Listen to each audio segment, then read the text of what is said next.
Hello students, I am Dr. Amit Bhatnagar, working as Senior Research Officer in the Department of Agronomy at GB Pant University of Agriculture and Technology, Pantnagar, Uttarakhand. In this lecture, I will explain about the transpiration, what is transpiration, type of transpiration, and what are the advantages and disadvantages, and why transpiration is considered as a necessary evil. ये बहुत important statement है. Transpiration is a necessary evil. Evil mean बुराई, गलत है, bad है, and necessary जरूरी है. ऐसा क्यों है? It is necessary evil.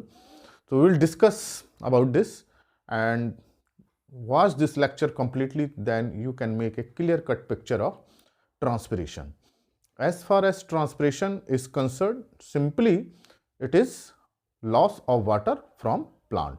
तो जनरली हम क्या कहते हैं, प्लांट से जब वाटर का लॉस होता है उसको ट्रांसपिरेशन कहते हैं. This is very simple definition and simple meaning. And this water is loss from generally leaves. Other plant parts are also involved, we'll discuss.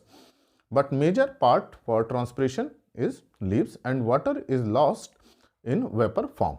So liquid form is present inside the plant, but it is lost as a vapor into atmosphere. So transpiration is loss of water from plant into the atmosphere. And this same loss of water from soil surface into atmosphere is known as evaporation. So as far as the process is concerned, both are same, evaporation and transpiration, but the material involved are different. From any body, water is lost as a water vapor is known as evaporation, but when this water is lost from plant, then it is known as transpiration. So this is the difference between evaporation and transpiration. बस difference क्या है? Process same है कि जो liquid phase है water की gas vapour form में loss हो जाती है एटमॉस्फेयर में. अगर किसी वाटर बॉडी से हो रही है तो उसको एवापोरेशन कहेंगे, लेकिन अगर ये स्पेसिफिकली प्लांट से हो रही है then it is termed as transpiration. तो this is transpiration. And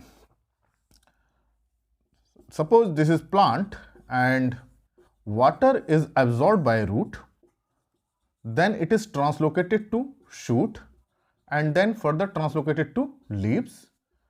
So this is the system of water absorption. Then water which is present as a liquid inside the plant. Water is present as a liquid. तो कितनी state है water की? 3 होती है, solid, liquid, gas. लेकिन जो water present है inside the plant is in liquid and it is lost into the atmosphere in vapor form or gaseous form. So this is the conversion of liquid form into gaseous form through plant. तो एक तो ये बहुत important है कि conversion liquid into gas and from plant to atmosphere, and it is against the gravity. So gravitational pull is below and it is the against the gravity. So this question may be asked. See, it is according to gravity or against the gravity. So it is gravity. So it is against the gravitational pull. तो जो अर्थ का gravitational pull है उसके against जो है transpiration होता है. तो अब प्लांट सेल्स में किस तरह से ये ट्रांसपिरेशन होता है? So there are 3 mechanism for transpiration. 3 mechanism है ट्रांसपिरेशन होने के. Number 1 is stomatal transpiration. In case of stomatal transpiration, water is transpired by stomata. So in leaf epidermis, stomata are present. Okay, guard cells are there, kidney shaped opening is there. So stomata are mainly for gaseous exchange, but from this stomata water is lost. So this stomata also helpful for the transpiration. तो ऐसा नहीं है कि केवल gaseous exchange के लिए होगा. Transpiration जो लॉस होता है वाटर का वो स्टोमेटा से होता है, and this process is known as stomatal transpiration. And about 90% water of plant is lost through stomatal transpiration. तो स्टोमेटा का बहुत इंपॉर्टेंट रोल है, केवल गैसियस एक्सचेंज के लिए नहीं है, ट्रांसपिरेशन के लिए भी है. Second one is cuticular transpiration. In case of cuticular transpiration, transpiration take place by cuticle. So cuticle is waxy layer on leaf surface, and these cuticles are made up of waxes and other things, and it is in general impermeable, but some transpiration take place through this cuticular pores. So it is known as cuticular transpiration. But in some plants like xerophytic plants which grow in arid and semi-arid condition, cuticle is very thick. Cuticle is very thick to check the transpiration. So in those plants, cuticular transpiration does not take place. But in general plants, mesophytic plant, cuticular transpiration take place through cuticle and it is about 10%. तो in general जो है वो stomata के through है, कुछ cuticular के through भी है. And third one is lenticular transpiration. Lenticular transpiration through lenticels. And what are lenticels? Lenticels are small opening in bark, in twigs, in shoot. तो तने में या ब्रांचेस में छोटी छोटी स्मॉल ओपनिंग होती हैं and these small openings are known as lenticels. तो ये माना कोई ब्रांच है, इसमें छोटे छोटे बहुत स्मॉल पोर्स होते हैं and these small pores are known as lenticels and transpiration take place through this lenticel and known as lenticular transpiration. But these lenticels are not present in all the plants. सभी plants में नहीं होती हैं, कुछ ही plants में, कुछ ही trees में ये especially होती हैं. And the contribution of this lenticular transpiration is very less. Major is stomata, then cuticle. So these are three type of transpiration. So it means there are three ways by which transpiration can take place. तो अब आपको समझ में आ गया होगा कि transpiration plant में किस चीज से होता है. केवल स्टोमेटा से नहीं होता है. बहुत से स्टूडेंट ये समझते होंगे कि केवल स्टोमेटा से होता है, स्टोमेटा से नहीं होता है. स्टोमेटा से तो होता ही है, क्यूटिकल भी इन्वॉल्व है और लेंटिसेल्स भी इन्वॉल्व है. तो जो वुडी प्लांट्स होते हैं, जो बड़े प्लांट्स हो जाते हैं, उनके वार्क में बहुत छोटे छोटे पोर्स हो जाते हैं. वो पोर्स से इवेपोरेशन होता है और इन पोर्स से गैसेस एक्सचेंज भी होता है. ऐसा नहीं है कि केवल ये ट्रांसपिरेशन होगा, इन पोर्स से CO2 अंदर आती है जो कि फोटोसिंथेसिस में हेल्प करती है. So these are three type of transpiration. Now, what are the advantages of this transpiration? So, it is necessary mechanism, and first is advantage of transpiration is water absorption. This roots are, suppose this is water droplets, water is present in soil, roots absorb water. So there is a separate mechanism कि कैसे होता है, वो अलग mechanism है. And then this water is translocated against the gravity. और gravitational pull आप जानते हैं कितना हाई ग्रेविटेशनल पुल है, लेकिन ये अगेंस्ट द ग्रेविटी ये वाटर ऊपर चढ़ जाता है और जितना प्लांट ऊंचा है उतना तक चढ़ जाता है. और ऐसा देखा गया है कि 130 मीटर हाइट तक in trees, about 130 metre height, this water can reach through transpiration pull. So this water move to shoot upper side, then distributed. So a pull is there, a suction pull is there, which drive or which is responsible for extraction of water from lower side to upper side. So a pressure is created, a pressure gradient is created, which is responsible for absorption of water, and this absorption is through xylem. Xylem cells are involved in some special structures are there, tracheids होते हैं, बहुत अलग special structure होते हैं, उसमें हमें नहीं जानना है. केवल हमें ये जानना है कि xylem is responsible for absorption of water and a pull is required for the pulling of water upward side, and this pull is known as transpiration pull. तो ये आप समझ गए क्या है transpiration pull. Transpiration pull is a sort of pressure और force we can say which is responsible for upward movement of water from root to shoot. Okay, and this transpiration pull is responsible for water absorption and translocation of water in whole plant body. Absorption and translocation. This word is very important, translocation.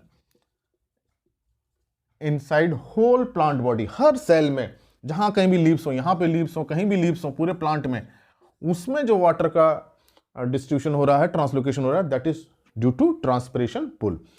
So if there is no transpiration, then there will be no absorption of water, no translocation of water, and plant cell will die in absence of water. So transpiration is important force or important mechanism by which water is present in plant cell. So plant cell turgidity is maintained, metabolic activity of cell is due to transpiration. आप जानते हैं कि cell के अंदर अगर water नहीं होगा तो कोई उसके अंदर मेटाबॉलिक एक्टिविटी नहीं होगी, और प्लांट के अंदर जो भी सेल्स हैं उसमें जो वाटर पहुंच रहा है that is due to transpiration pull. So this transpiration is important for water absorption, translocation, cell turgidity and cell function. So it means it is very important for growth and development of plant through turgidity of cell, water balance of cell. So it is responsible for water balance of cell to maintain the water content in cell. If transpiration is checked, then water content in cell reduces. So this is the major contribution, water absorption translocation to growth and development through cell functioning. And third one is nutrient absorption and translocation in a similar manner as water.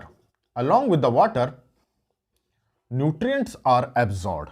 Not only water is absorbed, nutrients are also absorbed along with water. And then same mechanism as in case of water, जैसे जैसे water का absorption हो रहा है, translocate हो रहा है, उसी तरह से न्यूट्रिएंट का भी जो है एब्जॉर्प्शन ट्रांसलोकेशन होता है, and these nutrients are required for growth and development. So ये बहुत इंपॉर्टेंट मैकेनिज्म है।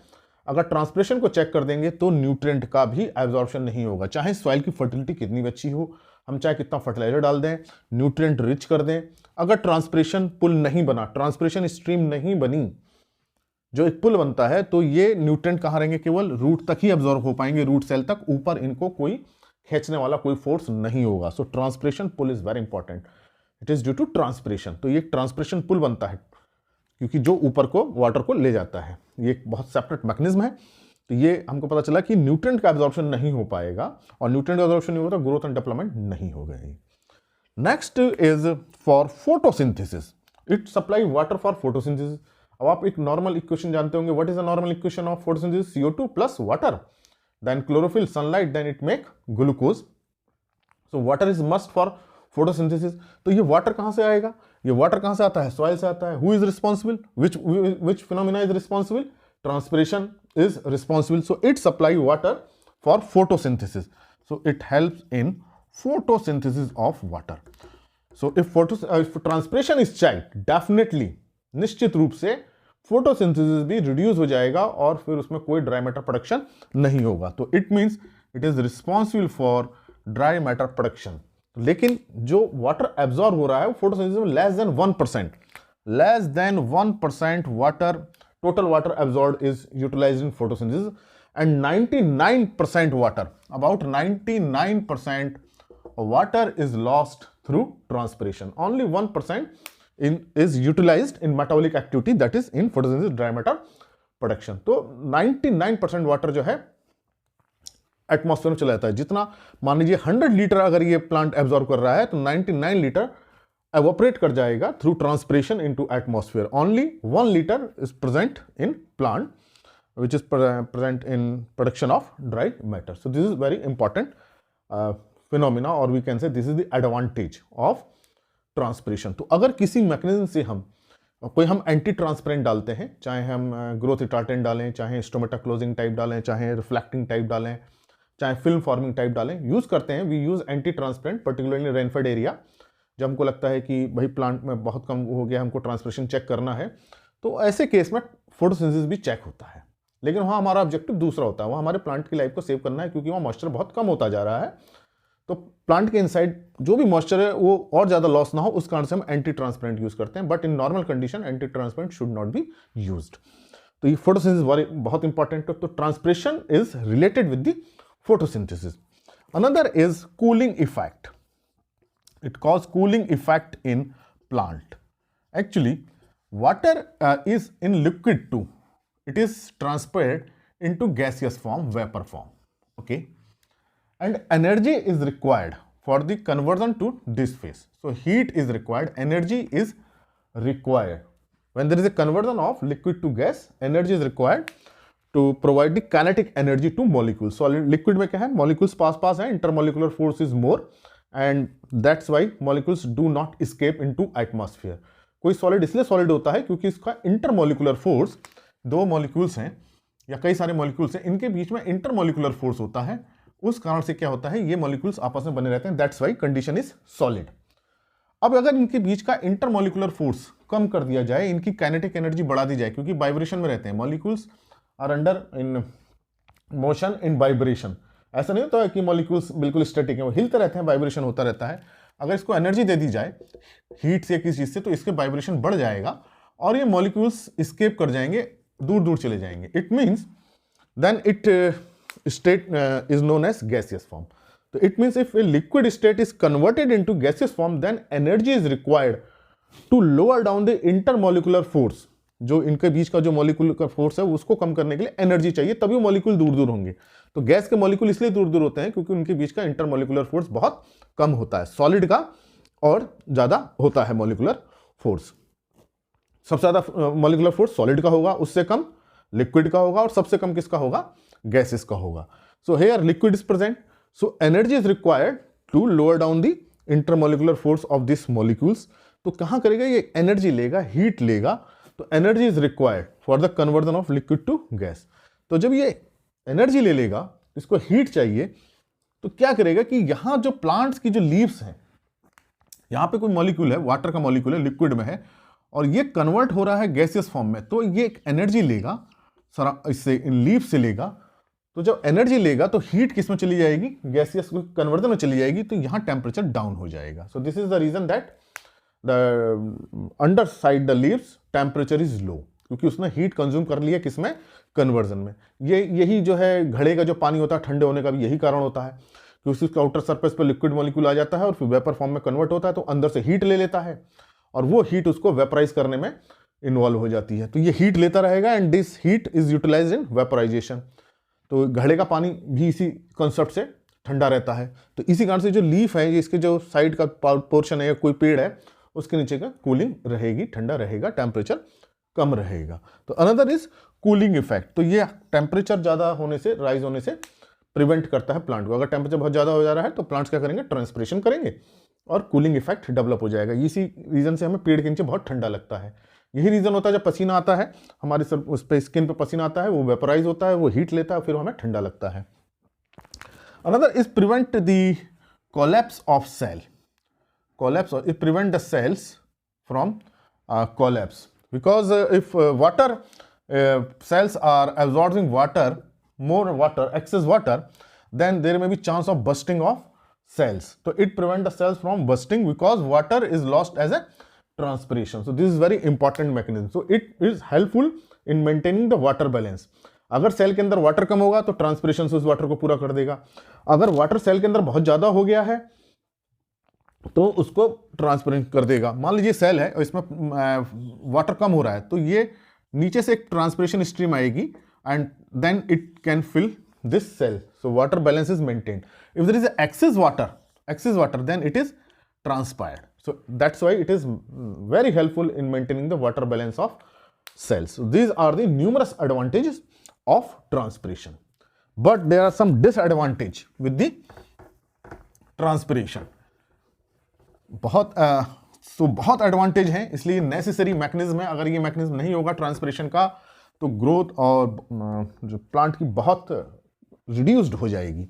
डिसएडवांटेजेस क्या है, because water is absorbed by the root and it is transferred, so energy is involved, plant spent energy, so there is a wastage of energy.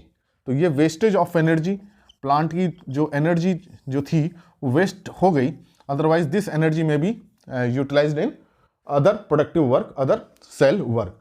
सो देखिए अब transfer, यहाँ water absorb किया, root में गया, फिर शूट में आया, फिर लीव्स में गया, energy is required. So wastage of energy number 1। Number 2, wastage of water also. So if plant is there, soil moisture is there, there is a continuous process of transpiration. तो अब plant की जरूरत है या नहीं है, वो सॉइल से जो है वाटर का कंटिन्यूम बना हुआ है और सॉइल मॉइस्चर कम होता जा रहा है। तो this situation is very dangerous, particularly rainfed area and dryland agriculture where plant growth is totally depend on soil moisture. तो ये एक डिसएडवांटेज हो गया कि जो सॉइल मॉइस्चर हमारा था, अब ट्रांसपिरेशन तो चेक कर नहीं सकते, अब जैसे ट्रांसपिरेशन होगा सॉइल मॉइस्चर लॉस करने लगेगा, इसको हम बहुत देर तक बचा नहीं सकते, ये इसका हो जाता है। दूसरा, एक्सेस ट्रांसपिरेशन हो जाएगा तो विल्टिंग ऑफ सेल्स। मान लीजिए सेल है और इसके अंदर वाटर है। अब इसमें ट्रांसपिरेशन बहुत ज़्यादा हो रहा है, मान लीजिए सनलाइट ज़्यादा है या कोई दूसरा फैक्टर है, तो अब उतने उससे वाटर एब्जॉर्ब नहीं हो पा रहा है, सॉइल वाटर उतना एब्जॉर्ब नहीं हो पा रहा है और ट्रांसपिरेशन ज़्यादा हो रहा है and absorption is less, then wilting of cell, then there may be death of cell. So these are the disadvantages of transpiration: wastage of energy, wastage of water and wilting in cells. तो ये जो water की जो loss है particularly rainfed area में बहुत significant है ये लॉस। तो इसी कारण से इसको हम क्या बोलते हैं, नेसेसरी इवल। तो अब आपको समझ में आ गया होगा क्यों बोलते हैं इसको necessary evil. necessary evil, it is considered, transpiration is considered as necessary evil। तो अब necessary तो इसलिए है क्योंकि इतने सारे काम होने, इतने सारे एडवांटेजेस हैं। evil इसलिए है, बुराई इसलिए हो रही है इसके अंदर क्योंकि ये वेस्टेज कर रहा है, एनर्जी को कर रहा है, वाटर को कर रहा है, और जब वाटर एब्जॉर्प्शन कम हो रहा है तो विल्टिंग भी सेल्स की हो जा रही है। तो ये आपको मैंने बताया कि what are the different type of transpiration advantages and disadvantages. तो आप समझ होंगे what is transpiration. So it is simply removal of water from plant into atmosphere and it is conversion of liquid phase into gaseous phase and it is against the gravity and it is mediated by transpiration pull। तो एक transpiration pull होता है, वो responsible होता है, तो उसमें transpiration pull को डेवलप करने के लिए एनर्जी की जरूरत होती है। तो energy is involve in this process and it is mediated by xylem cells। तो these are some questions which are generally asked in examination. तो ये लेक्चर आपको अच्छा लगा होगा तो इसे लाइक करें, अगर चैनल सब्सक्राइब नहीं किया तो सब्सक्राइब करें। प्ले लिस्ट में बहुत लेक्चर्स हैं एग्रीकल्चर के, उनको आप देख सकते हैं। Thank you very much.